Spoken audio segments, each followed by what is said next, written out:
트럼프 대통령이 캐나다와 멕시코에 대해 예정대로 현지 시간 4일부터 관세를 부과하겠다고 선언했습니다. 또 트럼프 대통령이 가상자산 전략 비축을 추진하겠다고 밝히며 비트코인 가격이 급등했다가 다시 하락세를 보이는 등 출렁이고 있는데요. 경제 관련 내용 이인철 참좋은경제연구소장과 함께 얘기 나눠보도록 하겠습니다. 안녕하십니까? 자, 트럼프 대통령 4일, 그러니까 오늘부터 캐나다와 멕시코에 25% 관세를 부과할 것이다 이렇게 밝혔는데 이로 인해서 북미 3국 간 관세 전쟁이 본격화되는 거 아니냐 또 이런 우려가 나오더라고요. 그렇습니다. 이제 마약과 불법 이민 단속을 이유로 사실 한 달 동안 유예를 해줬습니다. 네. 그런데 이제 25% 관세 부과 날짜 3월 4일 더 이상의 협상의 여지는 없다라고 못을 받고 있어요. 사실은 멕시코, 캐나다가 마약과 이제 그리고 이제 불법 이민자 단속을 위해서 공조를 했습니다. 이제 국경 수비대를 파견을 냈고요. 그럼에도 불구하고 이제 미국의 입장은 뭐냐? 이주민 문제와 관련해서는 적절한 조치를 취했지만 마약류, 펜타닐 문제는 충분한 조치를 하지 않고 있다. 국경 막는다고 해서 마약류가 갑자기 사라지진 않거든요. 네. 그러니까 그건 명분일 뿐이다라는 겁니다. 그래서 이 속내는 뭐냐? 한 달 동안 이렇게 이제 유예를 해준 속내는 트럼프 대통령이 원하는 답을 가져와야 되는데 지금 미국 최대 시장에서 계속해서 멕시코, 캐나다는 미국을 상대로 2번째, 9번째로 흑자를 많이 가져가는 국가거든요. 네. 그러다 보니까 지금까지는 무관세로 혜택을 입어왔다면 공장 이전해라.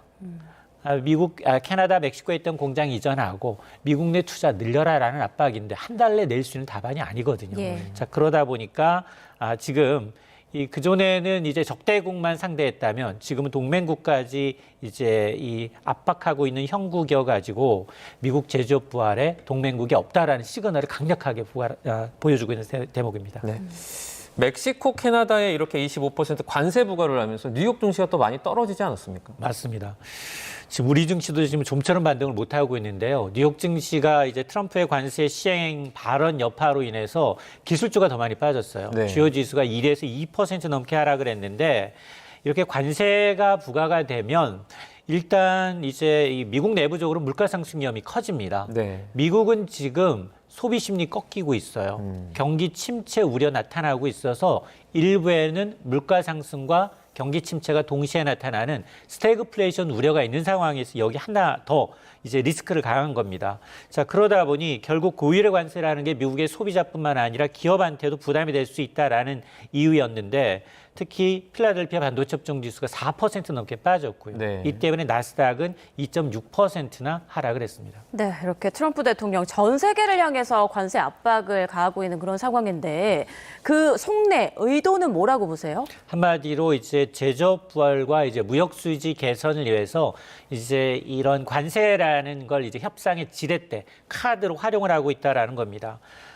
전 세계 GDP 한 25%를 미국이 차지하고 있기 때문에 대부분의 대미 이제 흑자를 보고 있는 국가들이 지금까지는 이제 이렇게 이득을 봐왔다면 앞으로 이제 트럼프 임기 내에는 안 된다. 더 이상은 안 된다. 미국에다 공장 짓고 미국인 고용해서 제품을 만들라라는 얘기인데요. 이게 한마디로 손 안 대고 코 풀겠다는 전략입니다. 제조업 부활을 하는 방식인데 그래서 트럼프식 협상 방식이 관세를 먼저 세게 부과하고 그리고 한 일정 정도 이제 유예해줬다가 그 유예하는 기간 동안 이제 물밑 협상을 통해서 트럼프가 원하는 답안을 이끌어내야 되는데 그러나 아직은 이제 그런 효과가 나타나지는 않고 있는데 어쨌든 이렇게 이제 갑자기 멕시코, 캐나다에 대해서 수입산에 대해서 특히나 뭐 자동차라든가 이제 원유 같은 수입 비중이 워낙 높으니까 소비자들의 경우에는 미국 소비자가 한 1.25배 정도 예. 비싼 가격을 물어야 됨에도 불구하고 계속해서 이제 이 강하게 나가는 이유는 일기 때도 그랬지만 일기 트럼프 행정부 때도 그렇지만 수치가 좋아져요.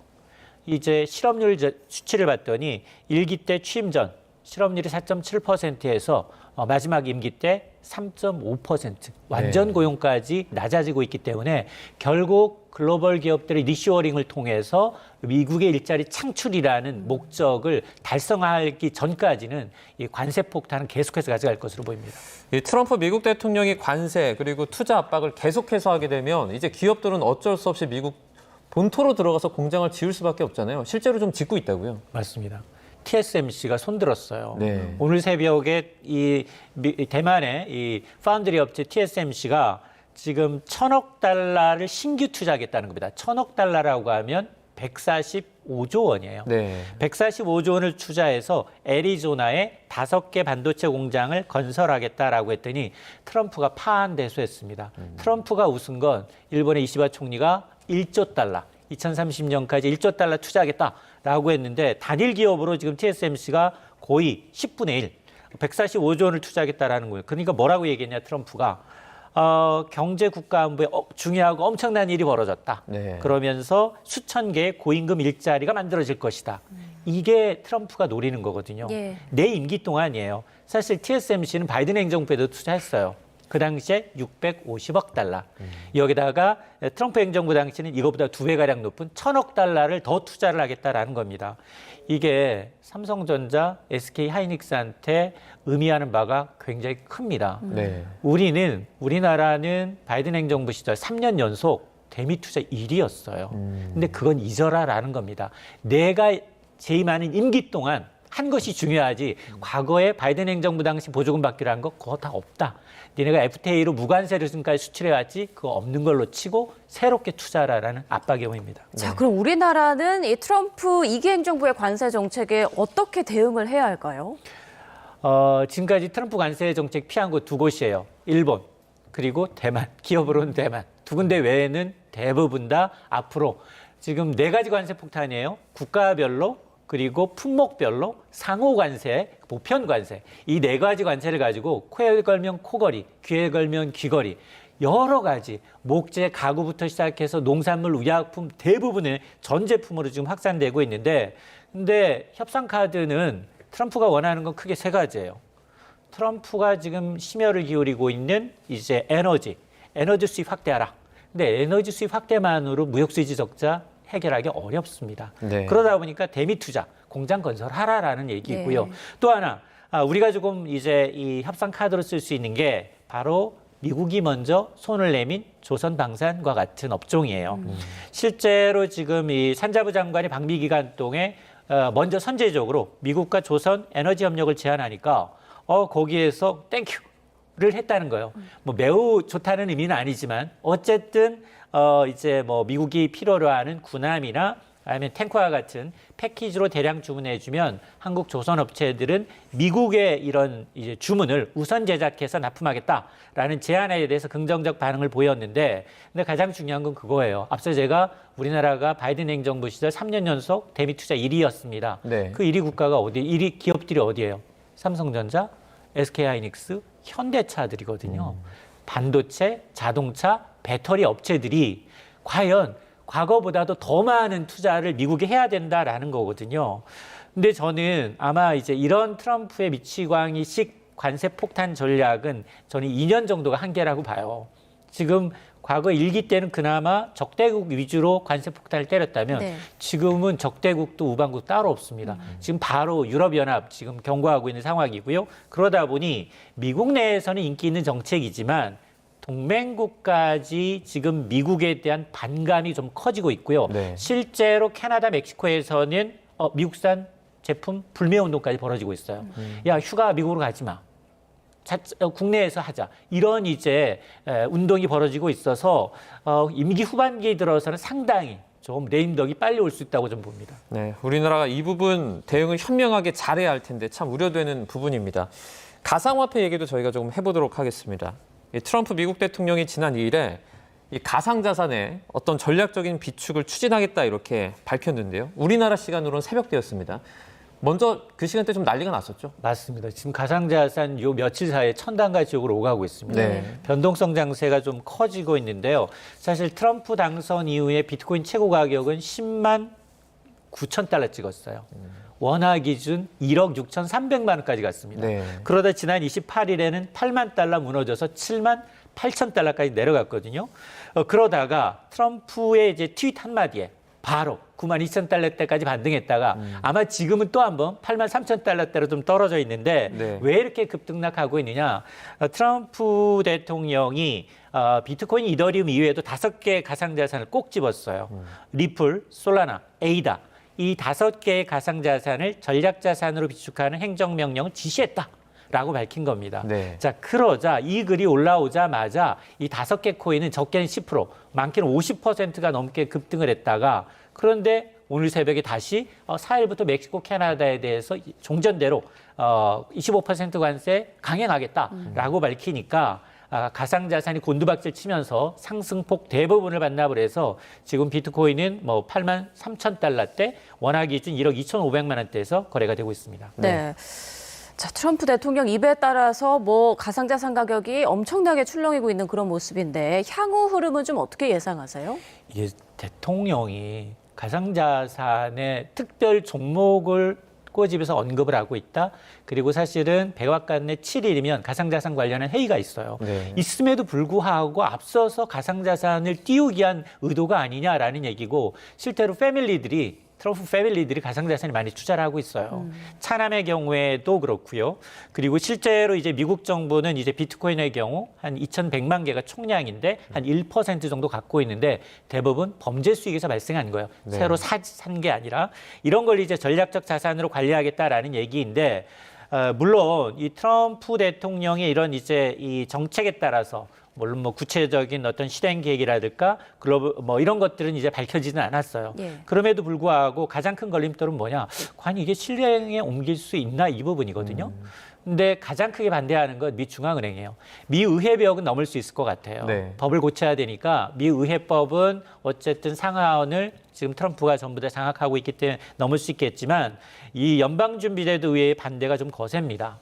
미 정부의 비축 자산이라는 건 재무부가 관리하는 건 맞습니다. 그럼에도 불구하고 달러의 안정성, 유동성에 영향을 주기 때문에 이제 독립기관인 연준의 동의가 반드시 필요합니다. 근데 지금 제롬 파월 의장은 굉장히 부정적이에요. 그러다 보니까 앞으로 이제 가상자산 이 움직임에 대해서 정책에 대해서 트럼프와 제롬 파월 의장의 기싸움이 예상됩니다. 네. 미국 대통령의 입에서 가상화폐 특정 종목이 나오니까요. 참 좀 혼란스럽습니다. 이게 네. 우리나라 검찰하고 네. 저 금감원이 좀 나가서 좀 계좌 좀 들여다봤으면 좋겠어요. 자, 이어서 저희 하루 12시간 주식 거래 얘기도 좀 해보도록 하겠습니다. 국내 첫 번째 대체 거래소죠. 그 넥스트 트레이드가 이제 출범을 하면서 우리나라 하루 12시간 주식 거래 시장이 열리게 됐죠. 맞습니다. 아니 그 한국 거래소도 있는데 왜 이제 이 대체 거래소가 나타났느냐? 오늘부터 출범을 했는데 예. 한국 거래소는 공공기관이에요. 공공기관, 정부 주도로 이제 설립한 공공기관이라면 이게 민간이에요. 넥스트레이드는 민간 기업이 운영하는 주식거래소 플랫폼이 하나 더 생긴 겁니다. 말씀하셨던 것처럼 가장 큰 차이점은 주식거래 시간이에요. 네. 우리는 보통 오전 9시부터 오후 3시 30분까지 6시 30분만 반영되는데 근데 이제 오전 8시부터 오후 8시까지 직장인들 퇴근해서도 이제 거래가 가능해진다라는 거고 또 하나 이제 편의성은 거래 수수료가 저렴해집니다. 두 개의 플랫폼이 생기기 때문에 서로 경쟁하게 되거든요. 네. 아마 이제 매매 체결 수수료가 한국 거래소보다는 한 20에서 40% 저렴해질 것으로 예상이 됩니다. 그런데 첫 2주간은 거래 가능한 종목이 제한된다고요? 맞습니다. 이게 순차적으로 종목이 늘어나요. 양대 시장이 동시에 가능하지만 개설 후 14일까지는 10개 종목. 코스닥, 코스피 각각 5개씩만 거래가 되고 17일부터는 110개 그리고 삼성전자, SK하이닉스의 경우는 24일부터 총 350개 종목이 31일부터는 800개 종목으로 단계적으로 늘어나고 앞으로 뭐 이런 개별 종목뿐만이 아니라 상장지수 펀드, ETN, ETF와 같은 종목들도 추가로 거래가 가능해질 것으로 보입니다. 네. 이렇게 대체 거래소가 출범해서 12시간 거래가 가능하게 되면 우리나라 주식시장 전보다 좀 활발하게 거래가 될까요? 이게 왜냐하면 이 기존의 어떤 더 새로 까는 게 아니라 기존 플랫폼을 갖고 할 수 있거든요. 네. 그러다 보니까 거래 시간이 늘어남으로 해서 직장인들 뭐 계속해서 업무하다가도 이제 하는데 네. 그러지 않아도 되는 이점이 있고 또 하나는 세계 증시가 같이 24시간 같이 가거든요. 우리 증시 끝나고 뭐 이제 유럽 증시 그리고 미국 증시 열리는데 그것도 이제 보면서 실시간 거래가 가능해지기 때문에 시장 참여가 높아지게 되면 주식시장의 유동성, 활력을 증대시키는 데는 이익을 할 것으로 예상이 됩니다. 네. 네. 자, 마지막으로 국내 금값이 국제 시세 대비 15배 넘게 폭락을 했던데요. 이유는 뭔가요? 맞습니다. 김치 프리미엄이 좀 빠지고 있다. 사실 달러 주고 대부분 금은 수입해요. 네. 근데 워낙에 이제 공급에 비해서 수요가 많다 보니까 골드바 실버바 판매 중단했잖아요. 그러다 보니까 포모 현상, 이 상승장이 나만 쏘야 되는 게 아니야? 라고 하니까 이제 현물이 많이 급등했었는데, 네. 근데 지금은 오히려 김치 프리미엄이 급격히 축소되면서 국내 금값이 약 15% 가까이 이제 급락을 했습니다.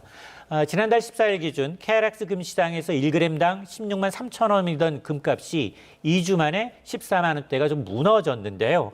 15% 하락하는 동안 국제금 가격은 1%가량 떨어지는데 그쳤거든요. 네. 자, 그러다 보니 이렇게 이제 가격 급락, 국내와 국제 시세의 이제 이 괴리율이 축소된 데 따른 영향인데, 사실 이걸 잘 모르시는 분들도 있기 때문에 이 괴리율을 이제 판매하고 있는 이제 증권사들이 좀 홍보를 해야 되는 게 아니냐라는 지적도 있습니다. 네, 알겠습니다. 여기까지 듣도록 하겠습니다. 경제 관련 내용 이인철 참좋은경제연구소장과 함께했습니다. 고맙습니다.